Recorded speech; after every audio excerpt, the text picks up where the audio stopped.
Assalamualaikum warahmatullahi wabarakatuh, Bapak Ibu, sahabat pembelajar, mahasiswa Universitas Terbuka, Fakultas Ilmu Hukum, dimanapun berada.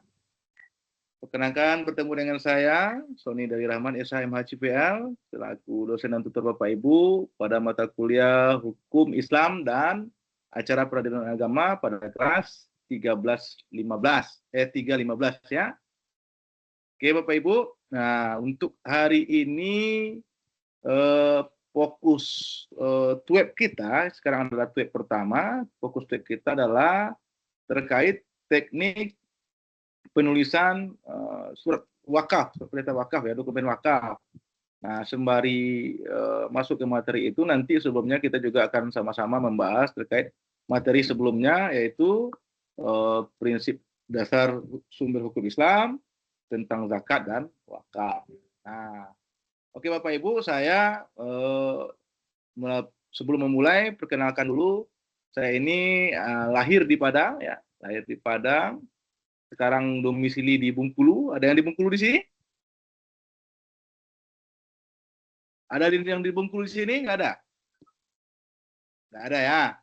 Kemudian saya S1 saya di Padang dan S2 saya di Padang, dan saya juga sebagai praktisi hukum ya.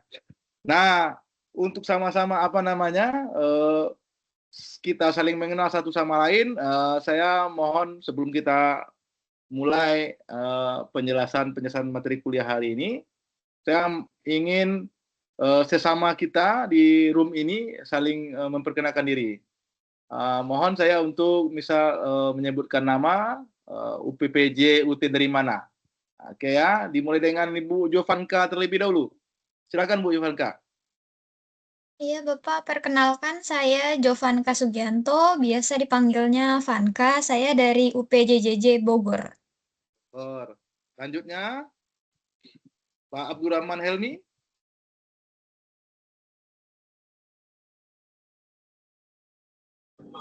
Malam, sorry agak berisik Pak, masih di jalan soalnya Pak. Ya, perkenalkan saya, namanya siapa, UPPJ mana? Nama saya Abdurrahman Helmi dari UPBJ Jakarta Pak. Oke, salam kenal. Lanjut Pak Saud. Saud Yusuf Nikolas, lanjut Pak.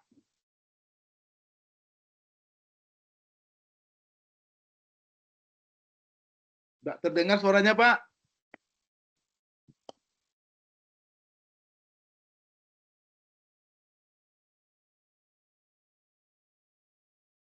Oke, Pak Nurkolis, lanjut. Baik, Assalamualaikum warahmatullahi wabarakatuh. Selamat malam. Warahmatullahi wabarakatuh. Perkenalkan, nama saya Nurholis, biasa dipanggil Holis, dari Kota Malang, Pak. Kota Malang. Lanjutnya Bu Salsa.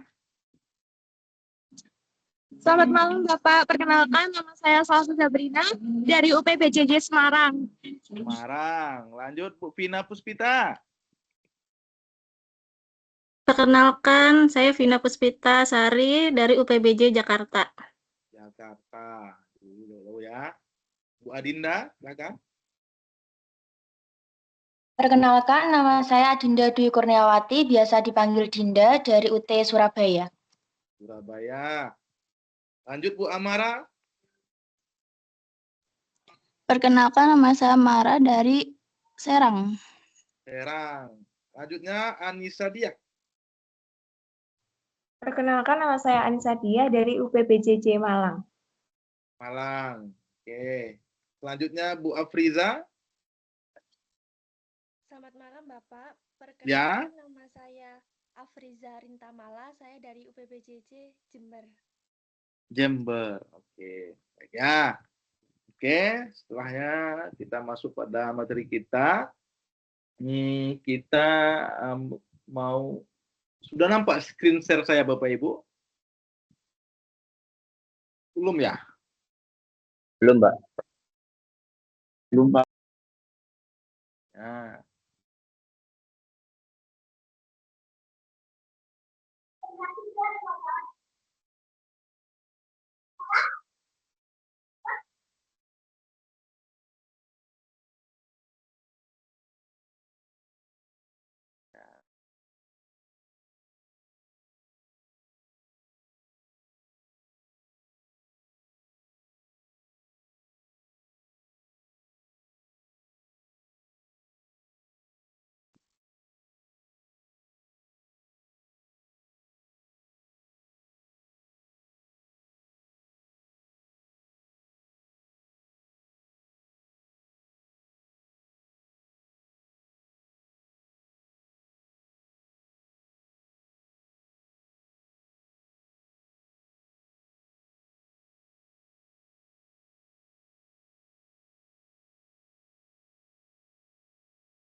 Ini sudah tampil Bapak Ibu belum?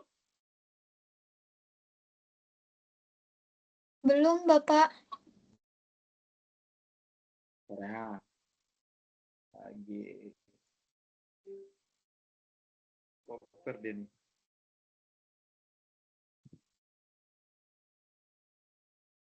Nah, kalau ini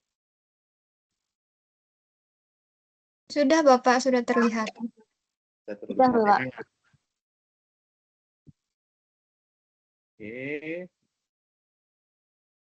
Oke, kita mulai ya. Bismillahirrahmanirrahim. Nah, pada pertemuan kali ini kita pada mata kuliah hukum Islam dan acara peradilan agama ini ya, dari sekarang adalah sesi kedua dalam TUEP pertama. Sebelumnya membahas tentang prinsip dasar dan sumber hukum Islam, hukum zakat, dan untuk sesi ketiga besok adalah hukum wakaf ya.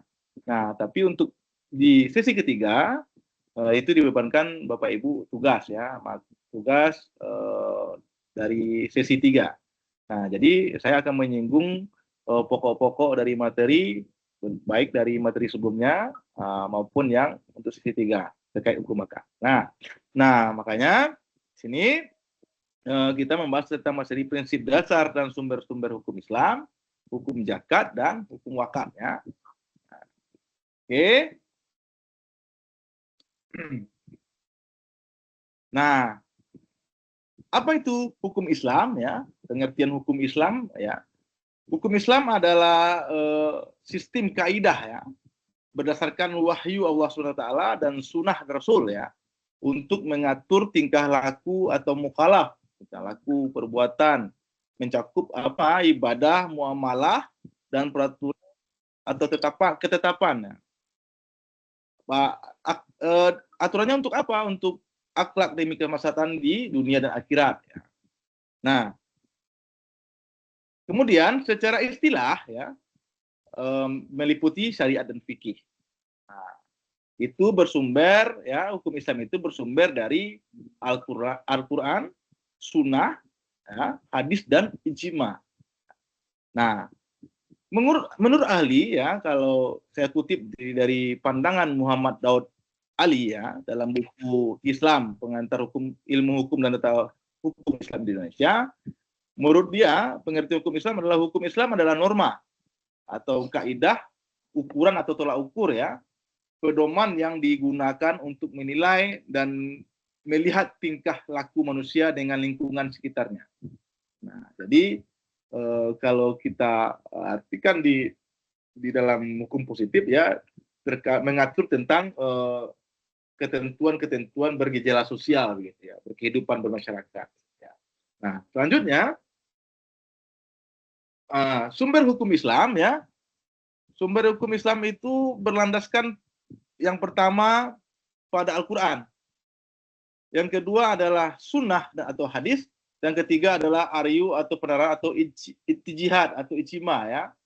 Nah, di mana dasarnya? Sebagaimana diterangkan dalam Al-Quran surat An-Nisa ayat 59 ya. Nah, kemudian juga diterangkan di hadis Nabi Muhammad SAW yang diriwayatkan atau dirawikan oleh dari Mu'adz bin Jabal rahimahullah ya. Nah, kemudian dari sumber hukum Islam ini adalah panduan yang berhierarki ya. Nah, yang paling utama itu sumber hukum Islam yang paling utama adalah Al-Qur'an. Nah, kemudian di bawahnya adalah hadis ya. Dan yang ketiga posisinya adalah arayu atau itija atau penerahan dari para ulama ya. Nah, kemudian selain kalau dia keteraturan dari sumber tadi Al-Qur'an dan sunnah atau hadis tadi Bapak Ibu, nah ketika tidak ada dalam Al-Qur'an dan sunnah, nah ketetapan hukum itu diambil dari itijad atau ulama. Nah, ada beberapa metode ulama atau itijad itu diambil oleh ulama ya. Nah, metode atau cara pengambilan keputusan dari suatu menetapkan hukum gitu ya, dari suatu itijad atau penelaran tadi atau arayu tadi ya. Nah, yaitu ada metode yang namanya ijma, ya. Nah, apa itu ijma? Adalah kesepakatan para mujahid atau ulama, ya, umat Islam dalam mendapatkan suatu hukum syara, ya, setelah Rasulullah wafat. Nah, sebagai sumber hukum Islam ketiga, setelah Al-Quran dan hadis. Kalau Al-Quran jelas itu wahyu yang turunkan oleh Allah Tuhan Subhanahu wa taala, kemudian kepada Nabi, kemudian hadis adalah hal-hal yang ditetapkan oleh Nabi atau Rasul waktu hidup. Nah, itu menjadi suatu ketetapan atau ketentuan atau keteraturan bagi umat, gitu ya. Nah, setelah Nabi wafat, ya, di mana ketentuan itu lagi? Ya, melalui ulama atau ijma. Nah, kemudian dengan cara kias, ya. Nah, metode kias ini adalah metode penetapan hukum Islam dengan menyamakan hukum suatu kasus baru, yang tidak ada nasnya atau dalil dari Al-Quran dan hadis, dengan kasus lama yang sudah ada nas atau hukumnya. Jadi misalnya ada persoalan baru, kemudian nggak ada nasnya, harus dipersamakan dengan nas yang lama, ya. Nah, begitu, ya. Nah, ini merupakan analogi hukum yang digunakan mujahid saat dalil tekstual tidak ditemukan. Nah, itu juga suatu metode untuk menentukan suatu hukum, ya.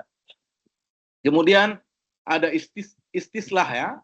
Kemudian ada istihsan, ada urf, ya, urf.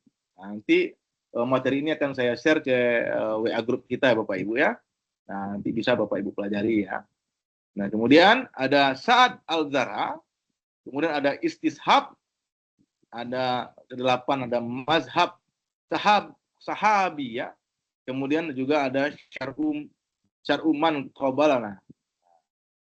Nah, lanjut. Nah, itu 9 metode untuk melakukan ulama berijtihad setelah Rasul wafat, ya. Yang sampai sekarang digunakan.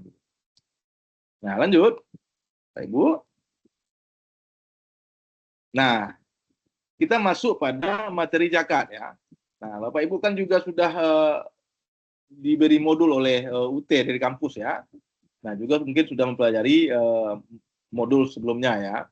Nah, saya akan mengulang, ya, hukum zakat, ya.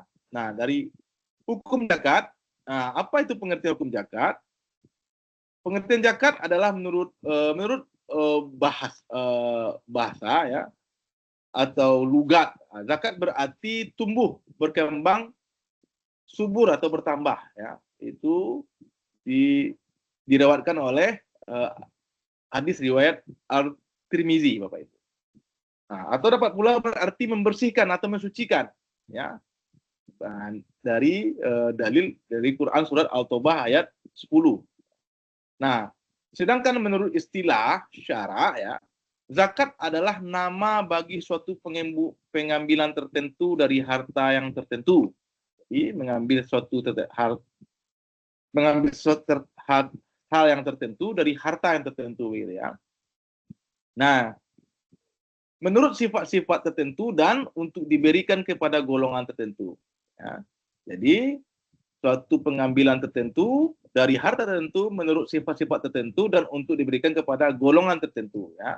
Itu menurut Al-Mawardi dalam kitab Al-Hawi, ya, Bapak Ibu. Nah, artinya dengan kata lain, zakat adalah, ya, sejumlah harta yang wajib dikeluarkan dan diberikan kepada mereka yang berhak menerimanya atau mustahik zakat, ya. Nah, apabila telah mencapai nisab atau batas tertentu dengan syarat-syarat yang tertentu pula. Kemudian, pengertian zakat juga didefinisikan berdasarkan Undang-Undang Nomor 23 Tahun 2011 tentang pengelolaan zakat, Bapak Ibu, ya. Ya, menurut pasal 1-nya, ya, zakat adalah harta yang wajib dikeluarkan oleh seorang muslim atau badan usaha untuk diberikan kepada yang berhak menerimanya sesuai dengan syariat Islam. Nah, kemudian dalam hukum Islam ini, dalam berzakat, ya, zakat itu terbagi 2 jenis, Bapak Ibu. Pertama adalah zakat mal dan yang kedua adalah zakat fitrah, ya. Nah, zakat mal adalah bagian harta yang disisihkan oleh seorang muslim atau badan yang dimiliki oleh orang muslim sesuai dengan ketentuan agama yang diberikan kepada yang berhak menerimanya. Jadi, bagian harta yang disisihkan oleh orang muslim, ya, atau oleh badan hukum, dikumpulkan oleh badan hukum, ya, Kemudian yang dimiliki orang muslim kemudian sesuai dengan ketentuan syara atau agama untuk diberikan kepada orang yang berhak menerimanya. Nah, kemudian ada zakat fitrah. Nah, zakat fitrah ini adalah sejumlah bahan makanan pokok yang dikeluarkan pada bulan Ramadan oleh setiap muslim bagi dirinya dan bagi orang yang ditanggungnya yang memiliki kelebihan makanan pokok untuk sehari pada hari raya Idul Fitri. Nah, jadi perbedaan zakat mal dan zakat fitrah itu berlaku dia setiap tahun. Kalau zakat fitrah dia ketentuannya adalah pada bulan Ramadan. Nah, gitu Bapak Ibu ya. Oke. Nah, bagaimana pengaturan dan dasar hukum zakat ya? Itu pertama sumber hukumnya pada Al-Quran, yaitu di surat At-Taubah ayat 103, kemudian di An-Nisa ayat 77, kemudian di Quran surat Az-Zariyat ayat 19, dan Al-Quran Al-Baqarah ayat 267, Bapak Ibu. Nah, kemudian sumber hukumnya dari hadis ya, ada hadis dari riwayat Muslim, dan kemudian jadi hadis riwayat Tabrani ya Bapak Ibu ya. Nah, sebagaimana yang saya cantumkan di slide ini. Nah, kemudian ijtihad dari sumber hukumnya dari ijtihad. Yang ketiga adalah kesepakatan para ulama baik salaf maupun khalaf telah sepakat dan akan kewajiban zakat, dan bagi yang mengingkarinya berarti telah kafir dari Islam. Nah, jadi kalau menurut ijtihadnya, kalau seorang yang telah mampu berzakat, kemudian dia tidak melakukan zakatnya, yang dimaksud di sini adalah zakat mal ya Bapak Ibu ya. Nah, berarti dia telah kafir dari Islam gitu ya. Nah, sehingga berdasarkan pengertian dan dasar hukum di atas ya, nah unsur-unsur zakat itu ada 3 Bapak Ibu ya. Pertama adalah orang yang mengeluarkan zakat, yang kedua adalah harta yang wajib dizakati, dan yang ketiga adalah penerima zakat. Ya. Nah, selanjutnya Bapak Ibu, oke. Nah, merujuk pada yang 3 hal tadi, jadi syarat seorang sebagai pemberi zakat, pertama adalah dia muslim atau mukmin yang telah balik ya dan berakal dengan pemilikan harta yang pasti atau penuh, yang berkembang melebihi kebutuhan pokok, bebas dari hutang, mencapai nisab atau syarat-syarat tertentu, berjangka waktu atau berlaku 1 tahun. Ya. Nah, jadi si pemberi zakat ini yang wajib dikenakan sebagai wajib zakat ya adalah seorang mukmin yang berakal, yang memiliki harta penuh dan berkembang.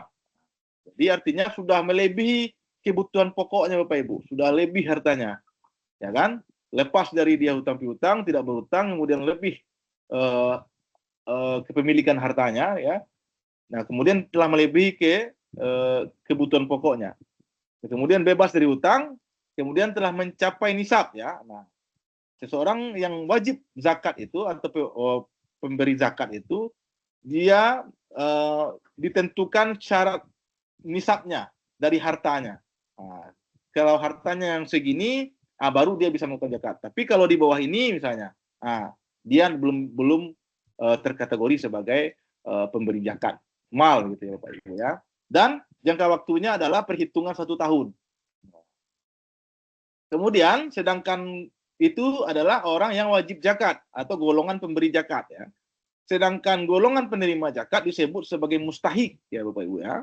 Sebagaimana disebutkan dalam Al-Qur'an surah At-Taubah ayat 60 yang secara eksplisit yang berhak menerima zakat itu ada 8. Nah, siapa-siapa aja itu? Yang pertama adalah fakir. Nah, apa itu fakir? Fakir adalah orang yang amat sengsara hidupnya, Bapak Ibu. Ya, amat sengsara hidupnya, tidak mempunyai harta dan tenaga untuk memenuhi penghidupannya. Nah, yang kedua adalah miskin. Nah, derajatnya miskin. Nah, yang pertama sekali itu adalah fakir, yang kedua miskin adalah orang yang tidak cukup penghidupannya dan dalam keadaan kekurangan. Yang ketiga adalah amil atau pengurus zakat. Nah, amil atau pengurus zakat adalah orang yang diberi tugas untuk mengumpulkan dan membagikan zakat.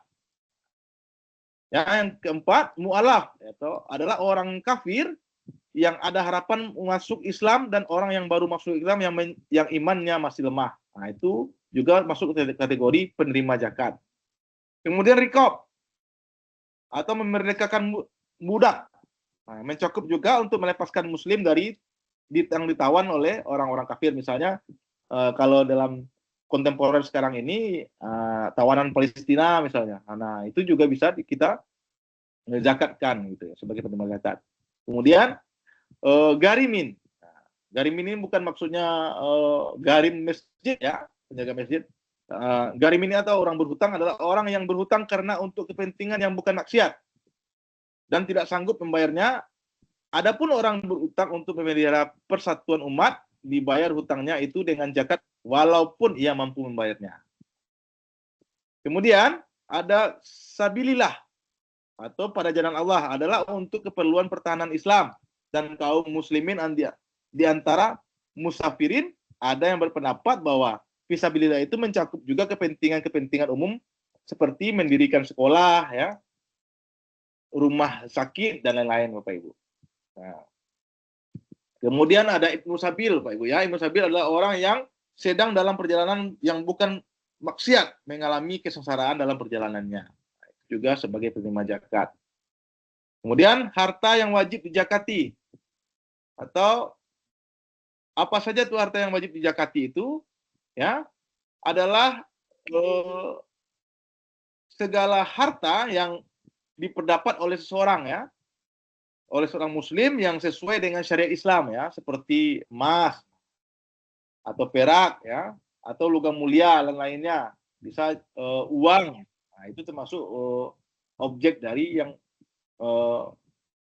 mengeluarkan zakat, ya, dan senilainya gitu ya, atau surat berharga, ya, dan sebagainya. Nah, dalam penerapan hukum positif kita di Indonesia, ya, untuk pengaturan dari zakat ini, ya, itu diatur ada di ketentuannya di Perma nomor 2 tahun 2008, ya, tentang kompilasi hukum ekonomi syariah, dan juga diatur di Undang-Undang nomor 23 tahun 2011 tentang pengelolaan zakat, Bapak Ibu. Nah, terkait zakat ini di diskusi kita di sesi 2 pada minggu ini, ada tugas ini yang terkait mengenai diskusi isu kasus tentang zakat ini. Apakah tergolong yang mana antara isu diskusi kita itu, apakah dia fakir atau miskin, begitu ya. Nah, itulah sedikit penjelasannya, Bapak Ibu ya. Oke. Nah, dari penjelasan dasar-dasar hukum tadi sampai ke zakat sekarang ini, ada pertanyaan Bapak Ibu sebelum kita masuk pada hukum wakaf?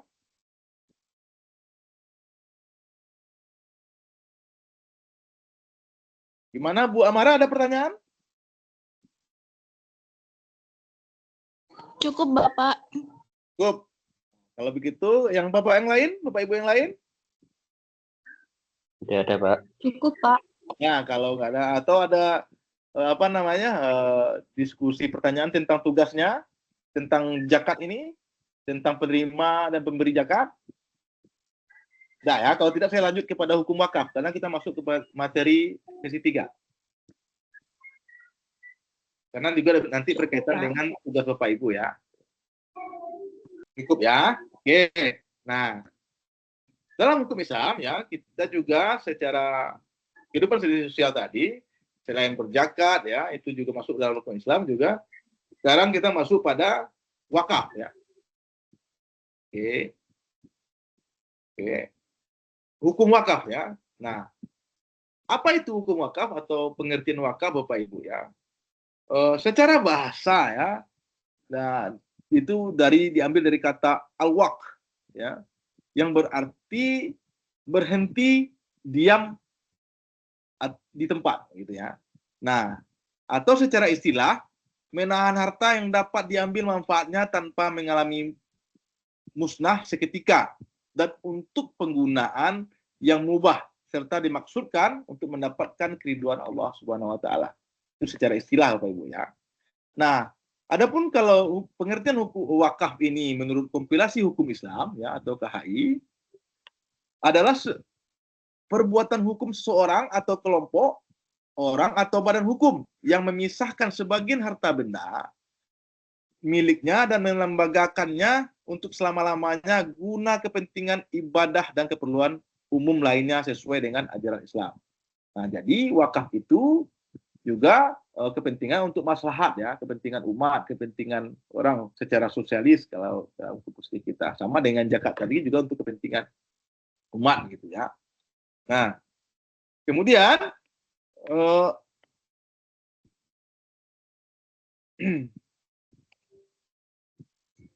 di kompilasi hukum Islam ini pada mengatur tentang wakaf ini berada pada buku ketiga tentang hukum pewakafan ya.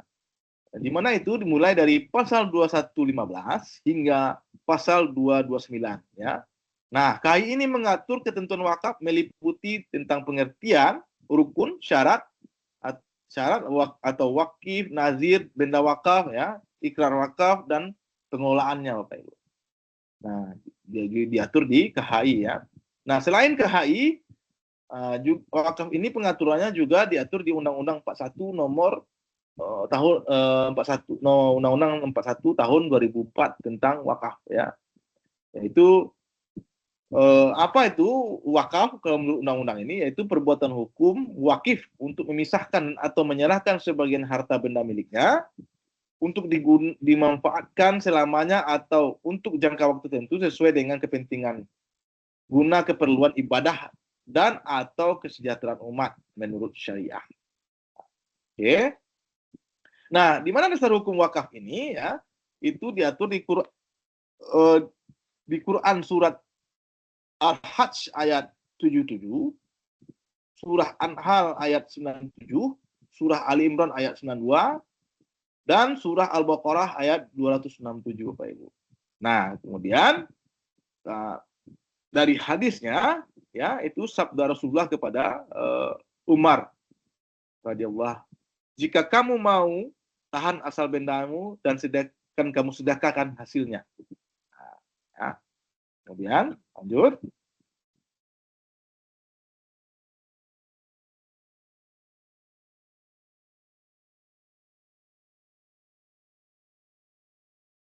Oke. Nah, dari pengertian itu Bapak Ibu ya, kita dapat melihat ada beberapa unsur-unsur wakaf itu sendiri ya. Yang pertama, dari wakaf itu ada yang disebut dengan wakif namanya. Apa itu wakif? Adalah pihak yang mewakafkan benda miliknya, ya bisa perseorangan, bisa kelompok atau organisasi atau badan hukum ya. Nah, sebagaimana diatur di pasal 7 Undang-Undang Nomor 41 2004 tentang wakaf. Kemudian ada mauquf atau benda atau harta yang diwakafkan. Syaratnya bernilai, tahan lama yang untuk dipergunakan dan murni hak milik wakif tadi. Kemudian mauquf alaih atau tempat kemana diwakafkan harta itu atau tujuan wakaf. Syaratnya adalah tidak boleh bertentangan dengan nilai ibadah. Jadi kalau dia nilai niatnya untuk ibadah ya tidak boleh dialihkan kepada niat yang lain begitu.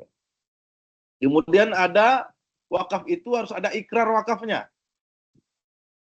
atau akad ya. Jadi ada pernyataan wakaf ya, atau sigat ya. Jadi kalau orang berwakaf itu dia harus mengikrarkan ya atau mengakadkannya kepada penerima wakaf. Nah, kemudian ada jangka waktu. Nah, bisa wakaf ini ada bisa yang berjangka waktu atau bisa selama-lamanya atau jangka waktu tertentu. Jadi wakaf itu bisa diberikan, harta benda itu bisa diwakafkan berjangka waktu, bisa saya wakafkan tanah saya untuk pembangunan untuk penggunaan lapangan masjid misalnya atau selama 1 tahun. Nah, itu berjangka waktu, atau untuk pondok pesantren selama-lamanya, itu tidak berjangka waktu. Nah, kemudian macam-macam wakaf ya. Nah, wakaf itu ada 2 macam, itu berdasarkan kepada siapa ditujukan. Nah, dan kemudian dibagi ya, ada 2 macam ya Bapak Ibu. Yang pertama adalah yang disebut dengan wakaf ahli. Nah, apa itu? Wakaf ahli adalah wakaf yang ditujukan kepada orang-orang tertentu atau seseorang atau lebih, baik masih keluarga atau orang lain. Nah, jadi Kalau wakaf ahli, dia mewakafkan hartanya kepada kerabatnya atau seorang yang yang masih ada hubungan keluarga. Ya. Kemudian ada juga wakaf khairi atau umum. Adalah wakaf yang sejak semula ditujukan untuk kepentingan umum, tidak dikhususkan untuk orang tertentu. Nah, itu bedanya. Ya. Nah, perbedaan antara wakaf ahli dan wakaf khairi hanyalah terletak pada pemanfaatannya, Bapak Ibu. Wakaf ahli pemanfaatannya hanya terbatas pada keluarga wakif, ya, atau pemberi tadi, yaitu anak-anak mereka dalam tingkat pertama dan keturunan mereka secara turun-temurun, sampai anggota keluarga tersebut meninggal semuanya. Nah, jadi wakaf ahli itu bisa dikategorikan sebagai wakaf khusus, ya, kepada satu orang atau dua orang gitu ya. Sedangkan wakaf khairi atau umum itu untuk kemaslahatan tidak memandang orang siapa gitu ya. Nah, kemudian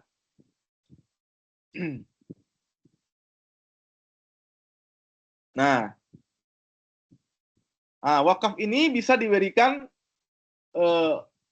secara langsung, bisa diberikan secara tidak langsung. Misalnya dengan wakaf, dengan wasiat misalnya. Nah, wakaf ini juga bisa diberikan dengan wasiat, yang disebut dengan wakaf dengan wasiat.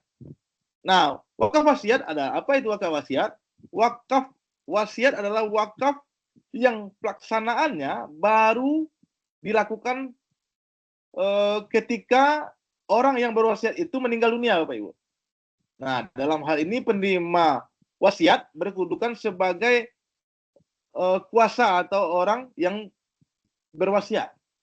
Nah, jadi, misal begini, ada seorang dia punya tanah, dia berwasiat ke anak-anaknya. Besok tanah saya yang di Jakarta, yang di Bekasi itu nanti setelah saya meninggal diwakafkan kepada pondok pesantren A misalnya. Nah, karena dia wasiat ketika dia sudah meninggal, nah anaknya penerima wasiat dia sebagai orang yang mewakafkannya, sebagai wakifnya gitu, Bapak Ibu ya. Nah, kemudian wasiat ya juga didapat didefinisikan sebagai amanat. Nah, baik berupa harta, benda ataupun lainnya, Bapak Ibu. Nah, Undang-Undang Nomor 41 Tahun 2004 tentang wakaf mengatur mengenai wakaf dengan wasiat dengan beberapa pasal ya, Bapak Ibu ya. Pertama, pasal 24, pasal 24 mengatur mengenai tata cara pelaksanaan wakaf. Yang pasal 25 mengatur mengenai syarat dan besaran harta wasiat. Nah, yang pelaksanaannya melalui wasiat. Kemudian pasal 26 mengatur mengenai pelaksanaan wasiat yang dilaksanakan setelah pewasiat meninggal dunia. Ya. Nah, kemudian lanjut Bapak Ibu. Nah, perubahan harta benda wasiat ya. Perubahan harta wakaf ya.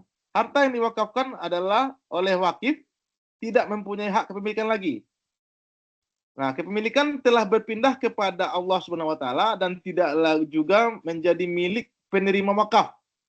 Nah, ya, jadi ketika harta benda itu telah diwakafkan, nah hak kepemilikannya itu sudah berpindah. Kalau dia pemberian wakaf itu ya berpindah kepada niatnya. Wakaf itu pada intinya niatnya adalah ibadah, kemudian dia wakafkan. Nah, hak kepemilikannya itu berpindah kepada ibadah dia tadi kepada Allah Subhanahu wa taala. Nah, kemudian si penerima wakaf ya, penerima wakaf atau nazir tadi, dia juga bukan sebagai pemilik, dia sebagai pengelola pemanfaatan dari wakaf orang tadi. Nah, kemudian kompilasi hukum Islam pada dasarnya ya Bapak Ibu ya, menurut kompilasi hukum Islam pada dasarnya benda yang diwakafkan tidak dapat diadukan perubahan ya, atau penggunaan lain daripada yang dimaksud dalam ikrar wakaf. Jadi ketika sudah diwakafkan untuk apa peruntukan ikrarnya ya tidak bisa dilakukan perubahan. Oke. Dan kemudian menurut pasal 40 Undang-Undang 41 2004 tentang wakaf ya, harta benda yang sudah diwakafkan dilarang untuk yang pertama ya dilarang dijadikan jaminan ya. Kemudian disita, dihibahkan, dijual ya, atau dialihkan pada pihak lain. Itu ya. Nah, kemudian lanjut. Nah, apa itu jenis harta benda wakaf ya? Tadi juga kita singgung. Sama halnya dengan zakat tadi ya Bapak Ibu ya, sebagai penilaian. Nah, pada wakaf, harta benda yang menjadi objek wakafnya, pertama yaitu terdiri dari harta benda yang tidak bergerak dan harta benda yang bergerak ya. Kalau menurut hukum perdata kita, baik benda bergerak dan tidak bergerak ya. Nah, benda tidak bergerak contohnya seperti tanah Bapak Ibu ya, tanah ya. Nah, kemudian benda bergerak adalah selain uang, misalnya termasuk di dalamnya pertama logam mulia, surat berharga, kendaraan, hak atas kekayaan intelektual, hak sewa, benda bergerak lain sesuai dengan ketentuan syariah dan peraturan perundang-undangan yang berlaku ya Bapak Ibu ya. Nah, mungkin Bapak Ibu sudah sudah tahu perbedaan antara benda bergerak dan tidak bergerak karena sudah belajar juga dalam hukum perdata Bapak Ibu ya. Nah, kemudian yang berupa uang misalnya ya Bapak Ibu ya. Kemudian uang ya. Kemudian benda bergerak yang berupa uang ya Bapak Ibu ya. Nah, itu juga termasuk objek dari wakaf. Nah, kemudian untuk pewakafan dalam bentuk uang ya, bentuk uang. Nah, wakaf uang memiliki perbedaan dengan instrumen keuangan Islam yang lain ya. Nah, kalau kita misalnya mewakafkan sejumlah uang, nah instrumennya, cara pewakafannya itu berbeda dengan cara mewakafkan harta benda bergerak dan tidak bergerak tadi. Ya. Nah, berbeda dengan zakat, infak, sedekah ya. Nah, kemudian kalau zakat, infak, sedekah dapat dibagi langsung dananya. Nah, jadi kalau kita zakat sama seorang, 2 orang, 3 orang bisa dibagi langsung dananya, uangnya. Ya. Nah, kepada pihak yang penerima zakat atau sedekah atau yang berhak begitu ya. Nah, sementara kalau wakaf Bapak Ibu, ya uang kalau dia berbentuk uang itu terlebih dahulu diinvestasikan terus menerus sehingga kemudian memiliki telah terkumpul, kemudian sering bertambahnya jumlah wakaf tadi kalau dikumpulkan ya. Nah, kemudian dengan bertambahnya wakif ya, pemberi zakat A, B, C dikumpulkan semua ya, jadi nggak langsung dibagikan begitu ya. Nah, kemudian diinvestasikan. Nah, hasil investasi itulah yang nanti mendanai yang penerima wakaf.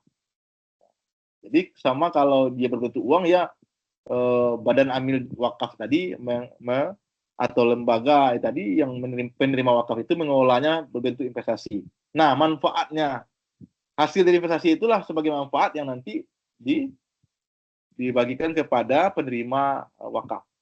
Ya. Nah, kemudian apa tujuan wakaf uang itu? Ya, antara lain pertama melengkapi perbankan Islam dengan produk wakaf uang berupa sertifikat berdominasi tertentu yang diberikan kepada wakif sebagai bukti keikutsertaan. Nah, nanti kalau misalnya dia mewakafkan uangnya, nah, dia punya sertifikat sebagai wakifnya. Kemudian membantu penggalangan tabungan sosial, tabungan umat ya. Kemudian meningkatkan investasi sosial, ya, mentransformasikan tabungan sosial menjadi modal sosial dan membantu pengembangan pasar modal sosial. Nah, itu tujuan dari wakaf uang tadi Bapak Ibu ya. Kemudian menciptakan kesadaran orang kaya terhadap tanggung jawab sosial mereka terhadap masyarakat sekitarnya sehingga keamanan dan kedamaian dapat tercapai. Ya. Lanjut. Jadi pemanfaatan wakaf ini sama dengan zakat tadi dengan pemanfaatan kemaslahatan sosial ya. Nah, oke.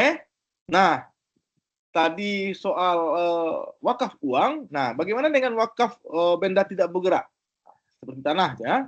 Nah, kalau wakaf tidak bergerak seperti tanah ya, pendaftaran harta benda wakaf tidak bergerak berupa tanah dilaksanakan dengan ketentuan ya. Pertama, Bapak Ibu ya, tanah yang sudah berstatus hak milik didaftarkan menjadi tanah wakaf atas nama nazir atau penerima zakat. Nah, berbeda dengan uang tadi ya. Kalau uang tadi diinvestasikan, kalau ini kalau dia tanah, kalau dia sudah punya sertifikat, langsung aja dilakukan peralihan hak atas tanah ya, sertifikatnya. Kemudian tanah hak milik yang diwakafkan hanya sebagian dari luas keseluruhan seandainya nih tanahnya itu dia punya tanah sebidang, kemudian dia hanya mewakafkan setengah. Nah, kemudian harus dilakukan pemecahan sertifikat terlebih dahulu, Bapak Ibu. Nah, kemudian didaftarkan menjadi tanah wakaf atas nama nazir. Jadi dipecah dulu, baru dialihkan haknya dibalik namakan sertifikatnya ke atas nama penerima wakaf atau nazir ya. Kemudian atau tanah yang belum berstatus hak milik. Nah, tadi kan yang ada hak miliknya, ada sertifikatnya. Nah, bagaimana dengan status yang tidak punya hak milik yang berasal dari tanah adat misalnya atau milik tidak? Nah, itu atau dari girik saja atau tanah kemilikan adat ya. Nah, itu bisa langsung saja didaftarkan menjadi tanah wakaf atas nama penerima, langsung urus ke BPN.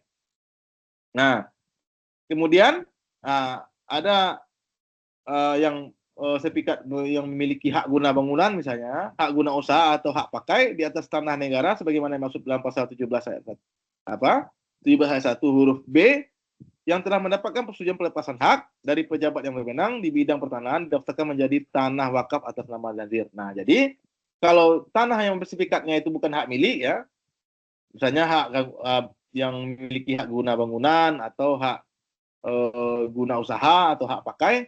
Nah, kalau itu yang diwakafkan, nah dia harus dialihkan kepada hak milik dari penerima wakif. Nah, itu Bapak Ibu. Itu menurut pasal 17 ayat 1 huruf B ya, Undang-Undang Nomor 41 tahun 2004 tentang wakaf dari ya, Bapak Ibu ya. Nah, kemudian bagaimana kalau tanah negara yang tanah negara? Nah, tanah negara yang di atasnya berdiri bangunan masjid misalnya, masjid, musola dan makam didaftarkan menjadi tanah wakaf atas nama nazir. Daftarkan juga atas nama penerima wakaf. Nah, kemudian pejabat yang berwenang di bidang pertanahan, apakah di tempat objek tadi itu, tanah itu, mencatat pewakafan tanah yang bersangkutan pada buku tanah yang dan disertifikatkannya. Nah, kemudian, dari yang tidak bergerak tadi itu, nazir atau penerima zakat itu wajib mengembangkan objek wakaf itu tadi. Nah, sama kayak uang tadi diinvestasikan untuk pengembangannya. Kalau ini pengembangannya tentu nazir wajib mengelola dan mengembangkan harta benda wakaf ini sesuai dengan tujuan, fungsi dan peruntukannya dan dilaksanakan sesuai dengan prinsip syariah bersifat produktif dan perlu penjamin syariah atau misalnya kalau LPS ya atau asuransi syariah dan sebagainya. Atau dapat bekerja sama dengan pihak lain untuk pengembangannya biar dia pemanfaatannya lebih luas dan berguna untuk kepentingan sosial. Nah, kemudian untuk wakaf dari perorangan ya, warga negara asing misalnya ya, organisasi asing dan badan hukum asing yang berskala nasional atau internasional, semua harta benda wakaf terlantar dapat dilakukan oleh BWI. BWI ini adalah Badan Wakaf Indonesia ya. Nah, gitu. Nah, kemudian nazir atas pengembangan itu wajib melaporkan pengelolaan, pengembangan dan penggunaan hasil pengelolaan ke Kemenak ya atau ke Badan Wakaf Indonesia 6 bulan sekali ya, sebagaimana ketentuan pasal 28 Peraturan Menteri Agama Nomor 73 tahun 2013. Oke. Nah, lanjut. Nah, tadi untuk pengaturan wakaf ini ya, pengelolaan, pengembangan sebagai penerima memberikan wakaf, pemberi wakaf memberikan kepada nazir ya, wakif kepada nazir. Nah, semua ketentuan itu diatur di Undang-Undang 41 tahun 2004 tentang wakaf ya. Nah kemudian untuk pengawasan dari pengumuman kemanfaatan wakaf itu ya di negara kita di Indonesia, di hukum positif kita. Nah, berdasarkan Undang-Undang Nomor 41 tahun 2004 tadi ya, itu yang mengaturnya adalah Badan Wakaf Indonesia atau lembaga yang dibentuk untuk itu menurut undang-undang ya. Nah, apa itu Badan Wakaf Indonesia ya? Fungsi dan tupoksinya ya. Yang pertama, tugas dan wewenang Badan Wakaf Indonesia atau BWI ini sesuai dengan Undang-Undang Nomor 41 Tahun 2004 tentang wakaf, yaitu di pasal ya 49 ayat 1, yang pertama adalah melakukan pembinaan ya. Pembinaan terhadap nazir atau si penerima wakaf tadi dalam mengolah dan mengembangkan harta benda wakaf. Yang kedua, melakukan pengelolaan dan pengembangan harta wakaf, benda wakaf skala nasional dan internasional. Yang ketiga, memberikan persetujuan atau izin atas perubahan peruntukan dan status harta benda wakaf. Nah, yang keempat, memberhentikan dan mengganti nazir. Bisa, jadi BWI ini juga bisa memberhentikan nazir atau menggantinya. Kemudian, misal kayak seperti suatu tanah diwakafkan kepada suatu yayasan misalnya. Nah, kemudian untuk pengolahan pendaftarannya ke BWI yang bertugas dan wewenang untuk itu membinanya untuk pengembangannya, ya dia wajib, dia bisa punya kewenangan untuk memberhentikan dan mengganti nazirnya atau yayasannya misalnya. Nah, kemudian memberikan persetujuan atau penukaran harta benda wakaf. Nah, kemudian memberikan saran dan pertimbangan kepada pemerintah dan dalam penyusunan kebijakan di bidang perwakafan. Nah, itu pokok-pokok tentang hukum wakaf ya Bapak Ibu ya. Nah, oke. Nah, dari materi kita ini ya, ada pertanyaan Bapak Ibu? Baik dari dasar hukum Islam ya, kemudian hukum zakat ya, atau hukum wakaf ya. Silakan Bapak Ibu. Saya izin bertanya Bapak. Ya. Ya, yang tadi itu kan yang wakaf uang, itu kan harus diinvestasikan dulu ya Bapak. Ya. Itu kenapa harus diinvestasikan terlebih dahulu? Ya, karena kan menurut Undang-Undang 41 tahun 2004 itu, jadi wakaf itu pada intinya adalah pengelolaan yang berkelanjutan. Tadi sebagaimana pengertian yang kita bahas di awal ya. Nah, jadi dia bertumpu pada pemanfaatan secara sosial ya, pemanfaatannya yang terus berkembang gitu ya. Nah, itu wakaf ya. Berbeda dengan zakat tadi ya, atau sedekah atau infak gitu ya. Nah, karena dia mesti dikembangkan untuk pemanfaatannya, untuk kemaslahatan. Nah, kalau dia berbentuk uang, kalau dia langsung dibagi, misalnya si A, si B, misalnya ada wakafnya ada 10 juta misalnya. Nah, dibagikan saja 10 juta, 1 juta, 1 juta, habis kan? Nah, berbeda dengan wakaf. Nah, wakaf itu dia uang yang 10 juta itu dikembangkan.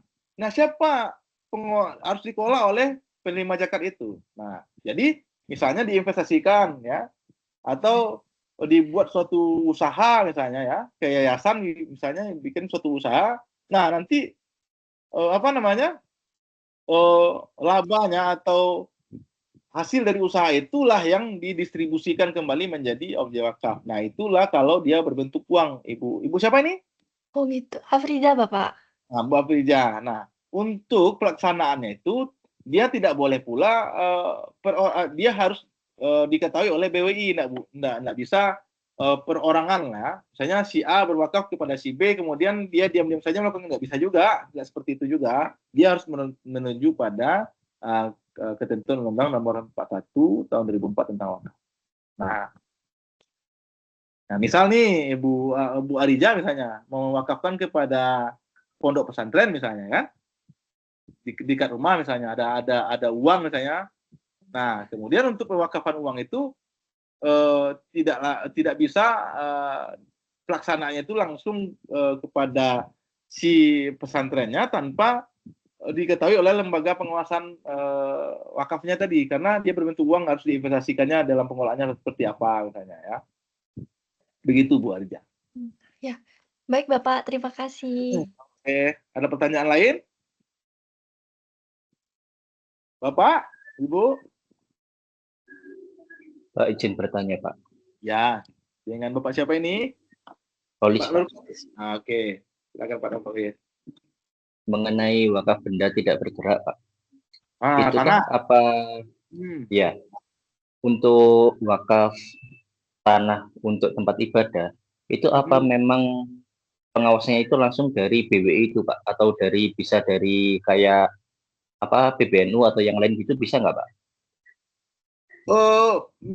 Kalau pengelolaannya tetap pada BWI yang ditunjuk oleh undang-undang ya, sebagai yang memiliki wewenang untuk itu, sebagai pejabat atau sebagai pejabat yang berwenang lah begitu ya. Nah, sedangkan kalau misalnya NU, Muhammadiyah atau segala macam sebagai mereka bukan organisasi lembaga yang ditunjuk itu. Kalau NU itu adalah organisasi kemasyarakatan, Pak Nurkolis. Nah, jadi posisinya misalnya seorang bisa mewakafkan kepada NU, bisa, tapi dia sebagai nazir atau penerima wakaf, ya kan? Nah, tapi fungsi organisasi, kalau kita bicara pada undang-undang ormas atau undang-undang organisasi kemasyarakatan, apakah dapat ormas ini sebagai pengawas juga? Bisa saja dia sebagai pengawas, tapi secara sosial, bukan secara pejabat yang ditunjuk untuk itu menurut undang-undang gitu. Contoh misalnya begini, Pak Nurkolis misalnya mewakafkan tanah di Masjid Nurul Ulum misalnya, ya, oke. Nah kemudian wakaf ini kan sudah terjadi nih pemanfaatannya. Nah, kemudian didaftarkan di tanah itu sudah terdaftar, kemudian didaftarkan kepada diketahui oleh BWI ya. Nah kemudian mulai dari pernyataan wakafnya diikrarkan di KUA ya, di KUA, kemudian terdaftar di BWI dan diterima oleh najibnya, diterima oleh penerima wakafnya adalah pengurus Masjid Darul Ulum misalnya. Ya. Nah, kemudian tanah ini apakah sesuai dengan peruntukannya? Ya, misalnya peruntukannya, ikrarnya Pak Nurkolis, saya wakafkan tanah ini untuk pembangunan TPA misalnya, TPQ misalnya.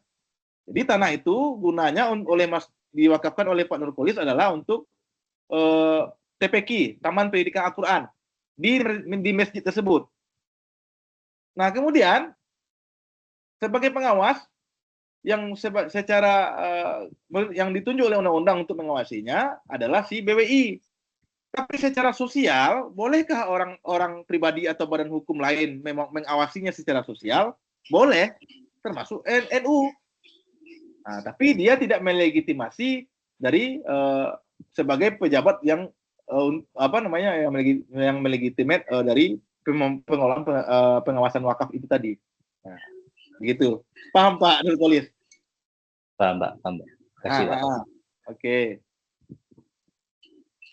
Oke, ada lagi? Kalau tidak ada, saya masuk pada materi teknik penyusunan dokumen wakaf secara praktik. Karena berhubungan dengan tugas kita di sesi 3 besok adalah Bapak Ibu salah satunya Bapak Ibu akan membuat dokumen dari wakaf ya. Ada Bapak Ibu, kalau tidak ada kita lanjut materinya. Bapak, saya izin bertanya lagi. Oke, Bu Afriza Arintamala. Kan saya kemarin itu sempat baca materi yang di apa namanya? Di learning. Iya, di learning. Di situ modul. ada kayak pembagian hasil dari kayak emas, perak gitu kan Bapak.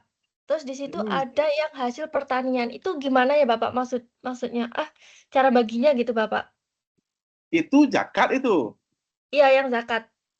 Nah, kalau zakat ya, zakat itu sebagaimana tadi kita terangkan di awal, pengertian zakat itu dia penerima zakat ya.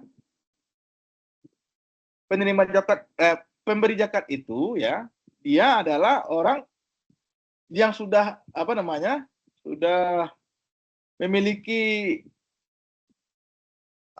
pertama dia seorang muslim ya, kemudian dia tidak punya utang piutang, sudah melebihi utang pokoknya. Nah, kemudian sudah melebihi kebutuhan pokoknya. Nah, dia tuh wajib berzakat ya, Bu Aprija ya.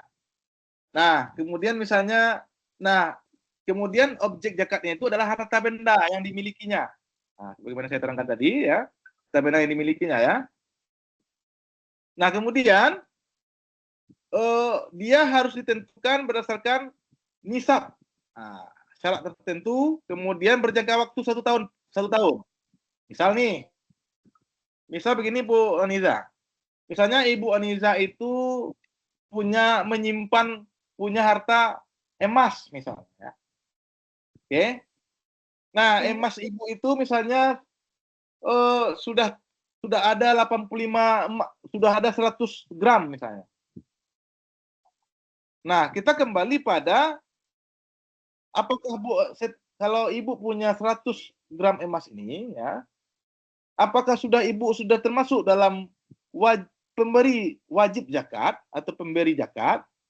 Nah, di mana dia ditarik pada kompilasi hukum ekonomi kompilasi hukum ekonomi syariah ya. Misalnya emas itu ditentukan 85, kalau dia sudah punya 85 gram, nah kemudian dia terkategori sebagai pemberi wakaf atau pemberi zakat, wajib zakat. Nah, untuk zakatnya selama 1 tahun adalah 25%, 2,5%. Gitu. Jadi tentukan seperti itu, Bu Aprija. Nah, bagaimana dengan misalnya kalau uang misalnya? Tadi pertanyaannya apa? Uang atau tanah gitu ya? Hasil pertanian, Bapak. Yang hasil pertanian. Misalnya hasil pertanian nih. Nah, misalnya Ibu punya sawah misalnya. Sawah Ibu tuh ada berapa puluh hektar misalnya. Kemudian hasilnya misalnya melebihi misalnya dari berapa emas tadi misalnya. Misalnya kalau 85 gram, kalau harga sekarang berapa itu, Pak Ibu? Sekitar 300 jutaan ya. Kurang lebih 280 jutaan sekian ya. Nah, kemudian dalam posisi itu Ibu punya harta hasil pertaniannya lebih dari 280 juta itu. Nah, kemudian atau 500 juta itu dalam setahun mengendap. Nah, itu Ibu dikategorikan sebagai wajib zakat. Nah, dari hasilnya tadi itu berapa misalnya terendap? Misalnya 500 juta. Nah, keluarkan 2,5% dari situ. Nah, kalau 2,5% dari 500 juta berapa? Nah, begitu penghitungannya. Nah, nanti Ibu bagi kepada penerima zakat yang 8 tadi, kategori 8 tadi. Tapi perhitungannya 1 tahun begitu, Ibu. Begitu juga dengan misalnya dia punya ladang ladang kopi misalnya, hasilnya misalnya. Nah, gitu. Paham Ibu Aprija? Iya, paham Bapak. Cara sederhananya ya. Nah, tapi untuk untuk penentuan dari batas-batas nisab itu terkait. Nah, kalau ternak misalnya, ternak gimana? Kalau uang kan 2,5% itu. Kalau ternak bagaimana setelah berapa jumlah ekor ternaknya bisa dia sebagai pemberi zakat, yang wajib zakat. Ya. Nah, itu ada ketentuannya, itu bisa dilihat di Undang-Undang Nomor 23 tahun 2009 tentang pengelolaan zakat dan di Permen Nomor 2 tahun 2008 ya tentang kompilasi hukum ekonomi syariah. Nah, di situ acuannya, Bu Afriza. Oke? Iya, Bapak. Udah, saya mengerti. Terima kasih banyak.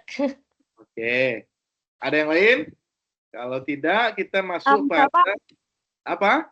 Bapak, izin bertanya. Yuk. Tapi mungkin sedikit melenceng dari pembahasan. Oke. Kan yang tadi untuk pembahasan wakaf tanah ya, Pak? Ya, wakaf tanah. Ya, kalau misalkan wakaf tanah itu misalkan sudah diwakafkan, itu apakah masih bisa diakui sebagai milik hak pribadi? Tidak bisa, Bu. Kan terus kalau misalkan, misalkan kalau sudah diwakafkan, terus orang yang mewakafkan itu ternyata meninggal dunia, terus akhirnya dari pihak keluarga ingin mengambil alih dari wakafan itu bisa laporkan ke hukum nggak sih, Pak? Nah, kalau misalnya tanah ini sudah diwakafkan misalnya, kemudian pewakafnya atau wakifnya meninggal dunia, ya, atau perolehan pengakuan klaimnya ini tanah sudah diwakafkan oleh si A, tapi dokumen hukumnya tidak ada misalnya. Kemudian ahli waris mau menuntutnya. Nah, itu timbul sengketa kan? Halo, Iya. Ibu? Nah, berarti kan Iya, timbul betul, Pak. sengketa. Nah, apakah ahli waris bisa menuntut itu tuh? Bisa menuntut? Ya bisa. Bisa mengajukan gugatan ke pengadilan agama ya tentang klaim wakafnya itu. Apakah wakaf ini telah dilakukan secara sah menurut hukum atau belum? Iya, baik, paham. Paham, Bapak. Terima kasih atas penjelasannya. Sip. Oke. Ada lagi yang lain? Oke, kalau gitu kita masuk ke pembahasan tugas ya Bapak Ibu ya. Sembari kita berjalan Bapak Ibu, perlu saya informasikan karena banyak yang bertanya kepada saya nih, Pak, ini kuliah kita kenapa nggak ada absensinya di sesi 1, 2, 3 ya, 4, 5 ya seterusnya ya. Nah, memang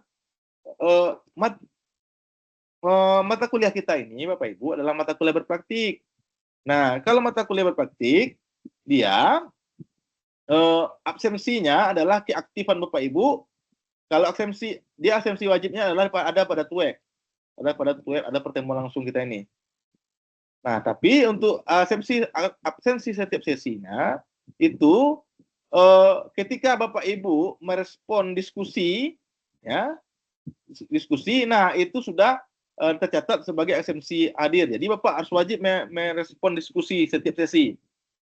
Nah, itu dianggap hadir. Nah, kewajiban hadir yang pasti adalah saat web. Nah, kemudian dia mana diambil dari nilai akhir semesternya, karena kalau mata kuliah berpraktik dia nggak ada UAS.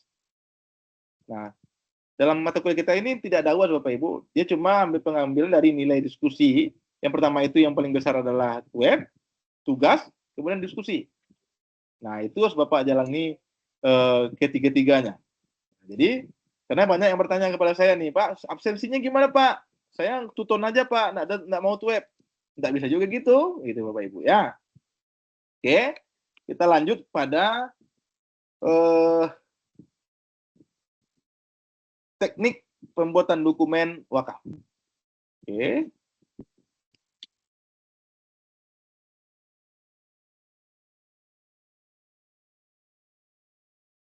Dan ya.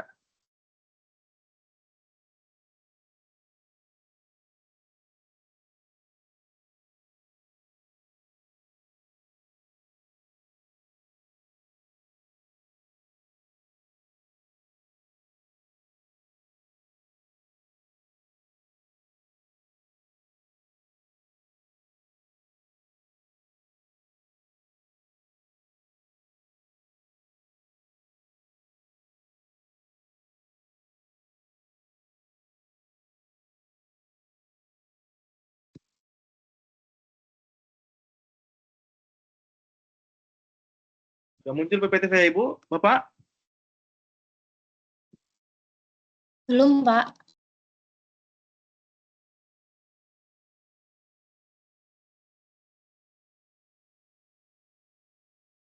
Oke. Nah, tadi pertanyaan ada Ibu tadi yang pertanyaan tadi gimana caranya kalau wakaf ini terhindar atau mitigasi risiko dari sengketa atau masalah ketika berwakaf. Nah, tentunya wakaf ini, pemberian wakaf itu harus dilakukan dengan cara-cara yang sah menurut hukum, sehingga tidak ada risiko di kemudian hari atas wakaf yang telah diberikan ya. Nah, kasihan ketika seseorang memberikan wakafnya, kemudian setelah dia meninggal dunia Bapak Ibu ya, kemudian dituntut lagi pemberian wakafnya. Aturannya dia jadi berpahala, setelah menikmati pahalanya, setelah dia meninggal dunia, malah sengketa kemudian hari. Oke, nah bagaimana caranya? Nah, caranya tentu harus melakukannya secara sah menurut hukum Bapak Ibu ya. Nah tentu dengan wakaf itu harus dimuatkan dalam dokumen-dokumen pernyataan wakaf. Nah, oke, kita masuk pada materi itu sekarang, yaitu teknik pembuatan dokumen surat pernyataan wakaf, ya Bapak Ibu ya. Nah, oke, di mana dasar hukumnya, ya, yang sah menurut hukum? Dasar hukum surat dan surat pernyataan wakaf dalam praktik, ya Bapak Ibu ya. Itu dasar hukum utama untuk surat pernyataan wakaf, yang secara resmi itu disebut ikrar wakaf, ya. Dan pengelolaannya itu di Indonesia diatur dalam beberapa peraturan perundang-undangan. Yang pertama adalah peraturan perundang-undangan yang pertama, peraturan yang utama itu adalah di Undang-Undang nomor 41 tahun 2004 tentang wakaf, ya, yang merupakan payung hukum tertinggi yang mengatur pengertian syarat syah sehingga tata cara pewakafan di Indonesia. Kemudian peraturan pemerintah nomor 42 tahun 2006, ya, itu pada pokoknya menjelaskan detail pelaksanaan teknis, ya, dari Undang-Undang nomor 41 2004. Jadi ini peraturan pelaksanaannya nomor 41 tahun 2004 tentang wakaf. Nah, kemudian regulasi teknis dan administrasinya yaitu diatur di Peraturan Menteri Agama nomor 73 tahun 2013, ya, mengatur tentang cara perwakafan benda tidak bergerak dan benda bergerak selain uang. Nah, di sini ajuan teknisnya tadi, Ibu, Bapak Ibu. Nah, kemudian di instruksi bersama Menteri Agama dan Kepala BPN nomor 4 tahun 2090 terkait dengan persertifikatan tanah wakaf guna menjamin kepastian hukum kepemilikan harta wakaf. Ya. Nah, ini untuk yang tidak bergerak, ya. Kemudian Undang-Undang nomor 5 tahun 1960, Undang-Undang Peraturan Agraria, Bapak Ibu, ya. Khusus untuk wakaf tanah, dasar hukumnya juga merujuk pada prinsip-prinsip hukum agraria nasional. Ya. Dan dokumen terkait, ya Bapak Ibu, ya. Nah, dokumen terkait dalam praktiknya surat pernyataan wakaf biasanya termanifestasikan dalam bentuk pertama dalam akta ikrar wakaf, ya, akta, ya, yang adalah merupakan akta otentik yang dibuat oleh pejabat pembuat akta ikrar wakaf yang berisi pernyataan kehendak wakif. Nah, kemudian ada akta pengganti akta ikrar wakaf, digunakan jika wakaf sudah terjadi di masa lalu namun belum memiliki akta resmi. Nah, seperti contoh tadi yang pertanyaan Ibu yang terakhir tadi, ya. Nah, ketika sebelumnya dia telah mewakafkan tanahnya tapi belum terdaftar, nah, kemudian dia sudah meninggal dunia, biar tidak terjadi sengketa misalnya, nah, dibuatkan akta pengganti ikrar wakafnya, nah, kepada BWI, ya, Badan Wakaf Indonesia tadi, ya. Nah, kemudian ada surat pernyataan nazir, ya, dokumen pendukung yang menyatakan bahwa tanah wakaf tidak dalam sengketa atau sedang dijaminkan. Ya, lanjut. Nah, kedudukan hukum surat pernyataan dan akta otentik dalam hukum positif di Indonesia. Nah, apa itu surat pernyataan, ya? Dasar hukum surat pernyataan dalam KUA Perdata bertumpu pada konsep akta di bawah tangan, ya, yaitu di pasal 1875, perikatan sepihak pasal 1313 dan sah perjanjian di pasal 1320.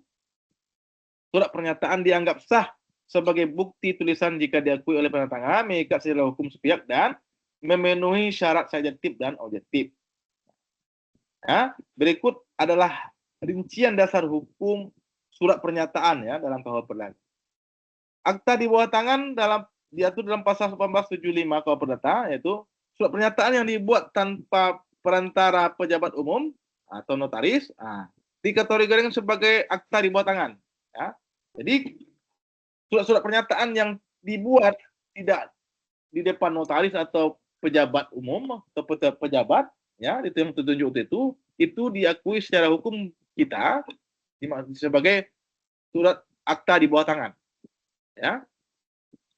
Kemudian, jadi surat pernyataan itu adalah sebuah akta di bawah tangan sebagaimana pasal 1875 KUHP Perdata.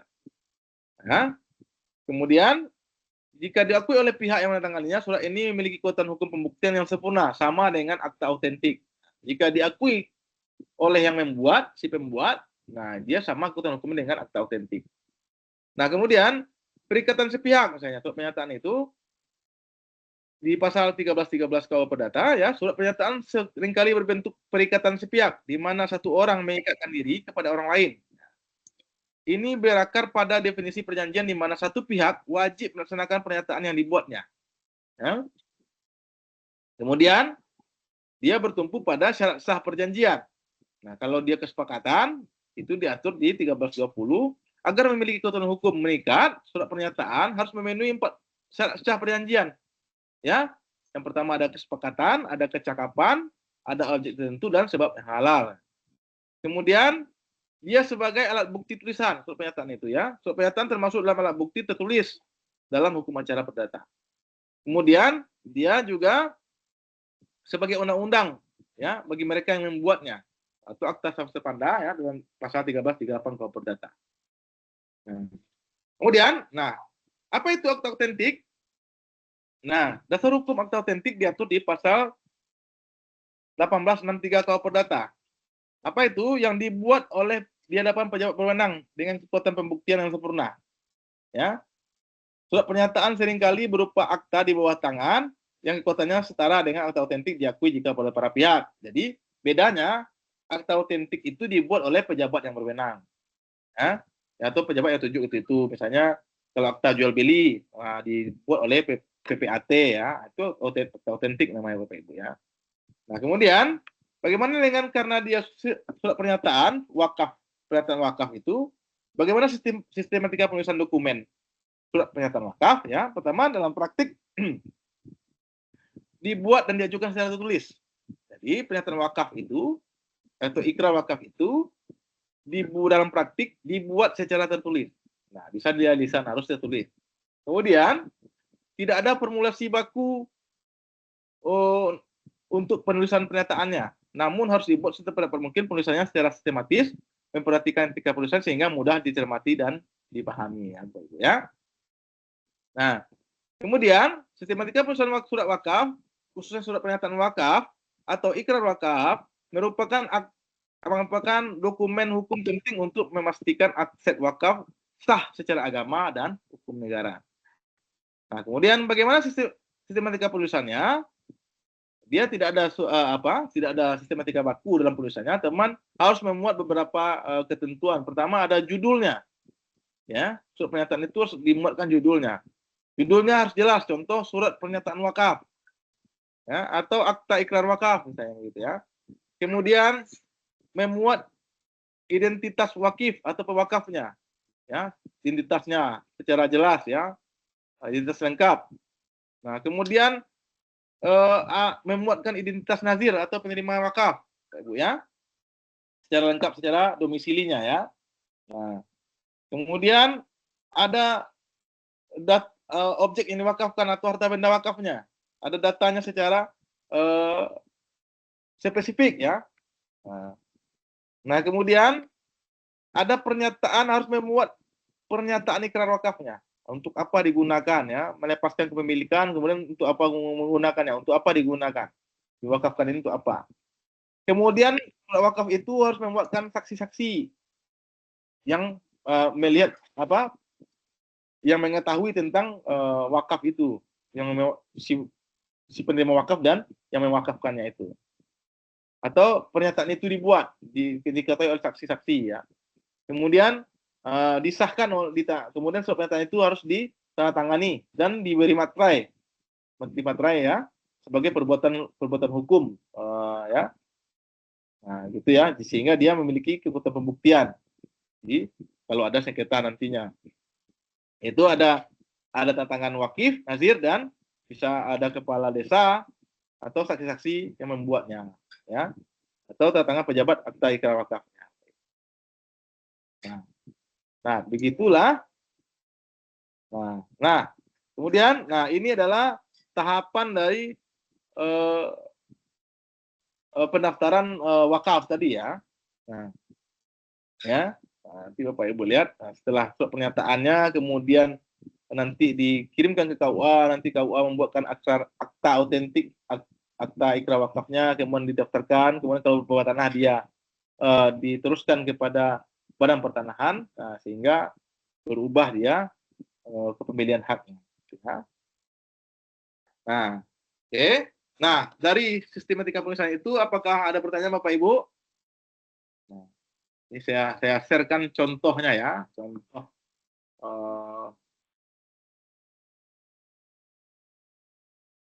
ya.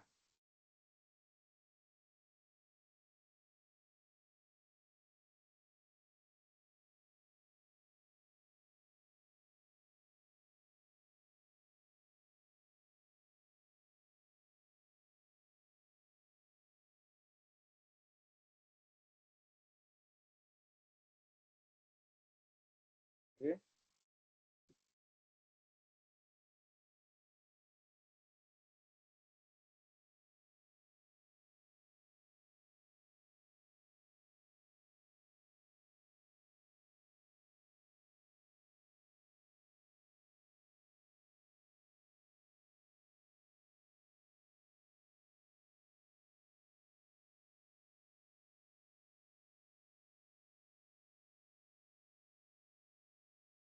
Sudah tampil Bapak Ibu?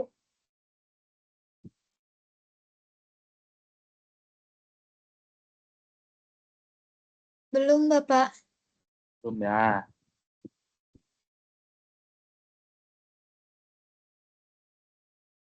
Om.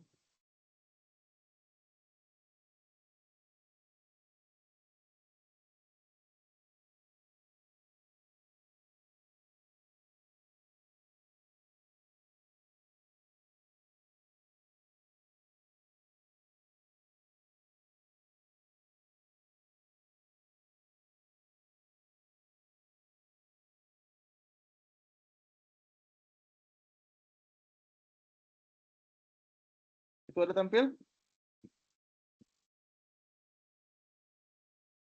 Sudah, Bapak. Ada. Ada nampak Bapak Ibu? Halo?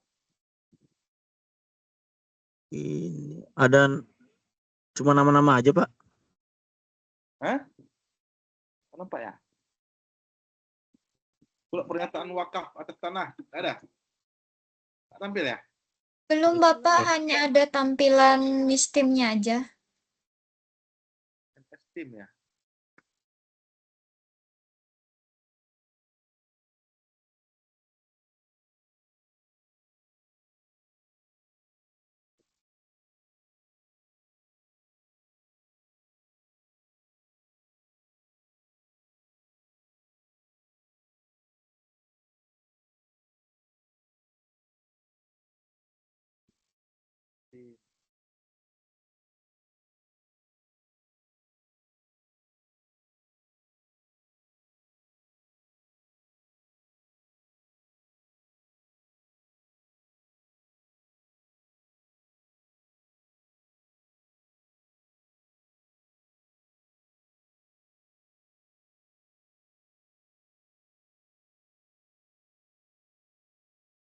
Oke.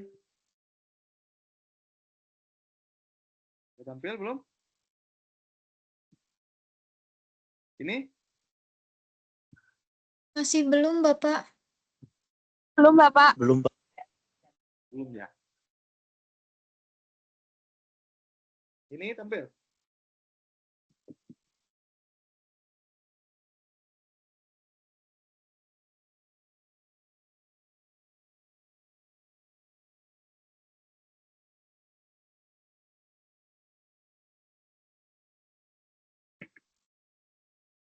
Tampil Bapak Ibu? Nah, Belum ada, Bapak. Belum, Pak. ini? Belum ada ya?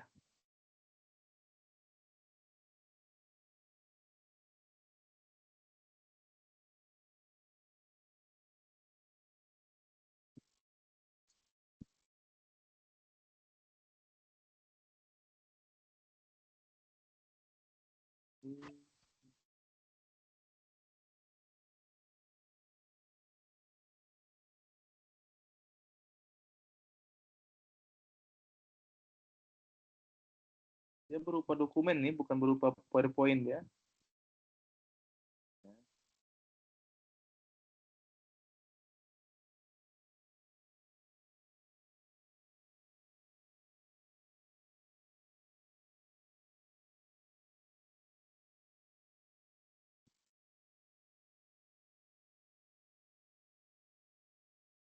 Kayaknya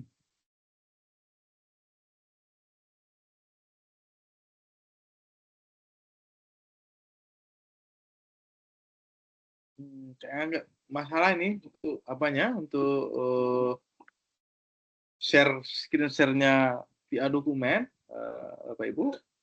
Nanti apa namanya, segala materi ini termasuk contoh dari surat pernyataan wakafnya, nanti saya kirimkan ke WA Group. Ya, oke. Baik, Bapak. Untuk materi kita, apakah ada pertanyaan? Belum kita kiri, karena sudah satu setengah jam ya, sudah 8:30 ya. 20.40 Pak Ibu ya. Ada pertanyaan, Bu Salsa? Pak Priza, Pak Nurkolis? Tidak ada, Pak. Ada ya. Kalau tidak ada, silakan Bapak Ibu ngisi absennya.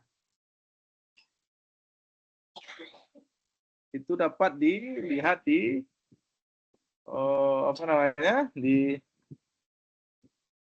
bawah di attendance, sesi 2 attendance, klik Bapak Ibu. Bisa diklik? Ya.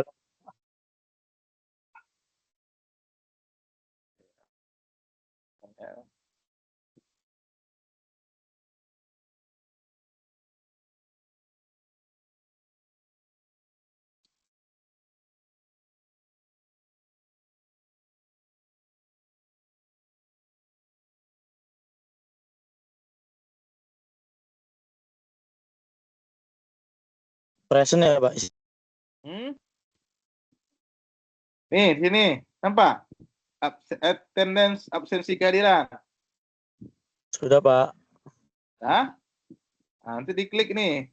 Klik. Ya. Nah, kemudian dia apa nih? Klik tanda panahnya nih, Bapak Ibu. Dia hanya bisa dilakukan jam 7 sampai jam 9 untuk semua peserta. Nah, di sini kalau P hadir, L nilai telat, ya. Nah, kalau A absen ya, E izin ya. Nah, ini banyak yang belum nih. Ini baru 3 yang siap nih. Bu Anissa, sudah. Pak Saud Di Yusuf, mananya ya, Pak? Pak Pak, Abdurrahman. itu caranya gimana ya, Pak? Kan nampak Saya nih. udah, Pak. Hah? Saya tadi udah klik Abdurrahman. Masuk gak, Pak? Oh, udah ya. Pak Abdurrahman Helmi udah. Dari 9 Siapa? orang, Present ya, Pak? dari 9 orang kita, dari 12 orang ini, baru 3 yang isi absen nampak sama saya nih. Oke, saya ulang lagi ya. Nampak screen share saya nampak ini? Ya, tampil, Pak. Tampil Ya, kan? Pak. UT kan? Ini e-learning nih. Tampil e-learning kan? Iya, Pak. Tampil e-learning kan? Oke. Oke, kita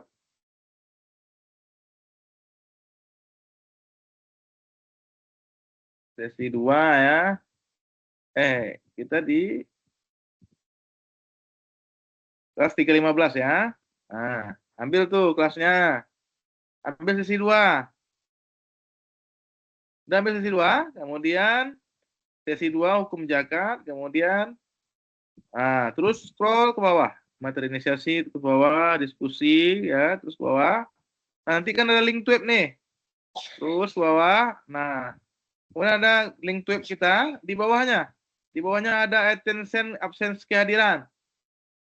Nampak Bapak Ibu? Halo? Iya, Pak. Sudah, Pak. Nampak, Pak. Iya, nampak, Pak. Ini diklik.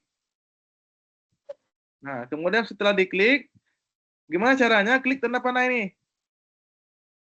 Ya, nampak nih? Nah, dibuka. Nah, kemudian baru cari namanya. Kalau nggak ada namanya halaman 1 ini, cari di halaman 2. Nah, geser halaman 2. Nah, ya. Nah, sekarang silakan isi, cari namanya, isi. Karena absen ini hanya bisa dilakukan dari jam 7 sampai jam 9. Sesuai dengan jadwal web kita, Bapak Ibu.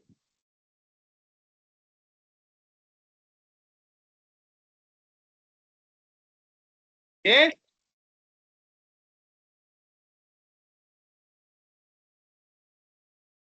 Bisa ya? Bisa, Pak. Oke. Nah, saran ini. Oh.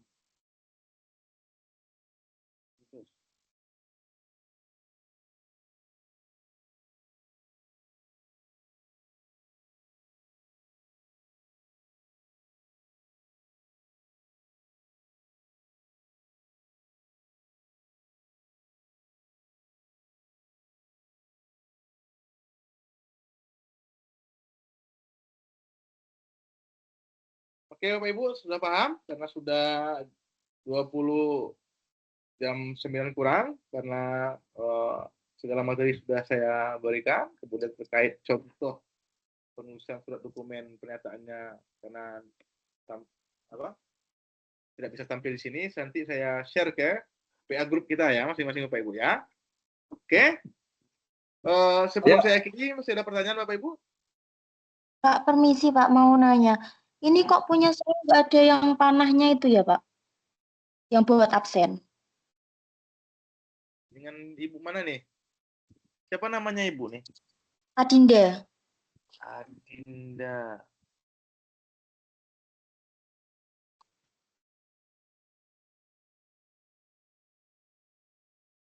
Jadi nama-namanya itu nggak keluar Pak di Masa Bu saya. Adinda? Ini saya juga, Pak. Kalau di itu ada pilihan present tuh. Enggak tahu. Ya. P ini present hadir. Hadir saya bantu, siapa aja yang enggak namanya? Saya Pak, Adinda Pak. Adinda. Adinda Dwi Kurniawati. Oke. Adinda. Adinda Dwi Kurniawati, oke. Nah, udah saya klik nih. Apa lagi? Biar saya screen share lah, biar nampak sama kawan-kawan ya. Nurholis, Pak. Tantri Hande. Nah, sabar dulu ya. Biar saya share dulu, biar nampak sama kawan-kawan ya.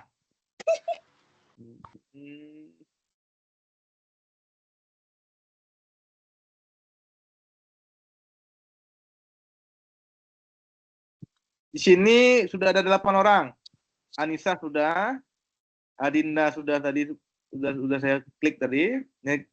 Saud Yusuf sudah, Abdurrahman sudah, Vina Puspita sudah, Salsa Zawira sudah, Jovanka sudah, dan Oktaris sudah, Tantri sudah. Siapa yang belum? Nurholis, Pak, belum, Pak. Nurkolis nih. Lihat nih, ini nama Bapak, Pak. Betul nih? Iya, Pak. Nampak, unsur, nampak di scan saya? Nah, ini saya tekan ya, present ya. Oke, udah nampak, udah biru nih. Saya. Siapa lagi yang belum? Saya Bapak Afriza. Maaf, saya atas Amara sudah masuk belum ya? Hah? Afriza Bapak. Afriza, mana nih Afriza? Bawah. Ah, ini Afriza Arin Tamala. Iya. Oke, siapa lagi? Pak Amara Wiwit Pramesti. Amara Wiwit Pramesti. Oke, siapa lagi? Udah semua? Izin Bapak Salsa, Bapak. Salsa Sabrida udah. Salsa Sabira mau. Nih udah nih. Nih kan?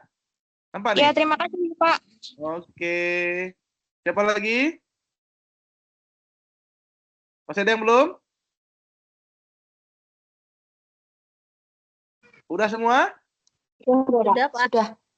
Udah ya? Sudah, Pak. Oke. Kalau udah, baik Bapak Ibu. Sekian perkuliahan kita, pertemuan kita hari ini, perkuliahan kita pada hari ini. Oke, terima kasih saya atas kehadirannya. Semoga bermanfaat. Kemudian Bapak Ibu semangat belajar mandiri, secara isi diskusinya, kerjakan tugasnya, kemudian belajar mandiri, kemudian apa yang tidak bisa Bapak Ibu nanti bisa dikomunikasikan lewat WhatsApp grup kita, atau bisa langsung pada saya di WhatsApp grup. Oke ya, Bapak Ibu, saya akhiri perkuliahan tip 1 mata pada kelas 315 ini. Salam sukses bagi kita semua. Saya akhiri. Billahi taufik wa hidayah. Assalamualaikum warahmatullahi wabarakatuh. Waalaikumsalam. Waalaikumsalam warahmatullahi wabarakatuh. Yuk, Terima kasih Bapak. yuk Makasih, sama-sama. Yuk, mari. Terima kasih Bapak. Ya, sehat-sehat. Amin.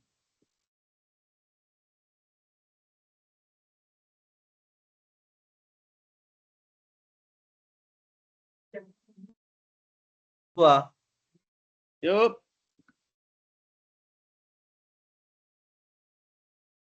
izin Bapak ya, mohon bimbingannya Ya, ke depan siap. Bapak ya. Ya, siap, siap.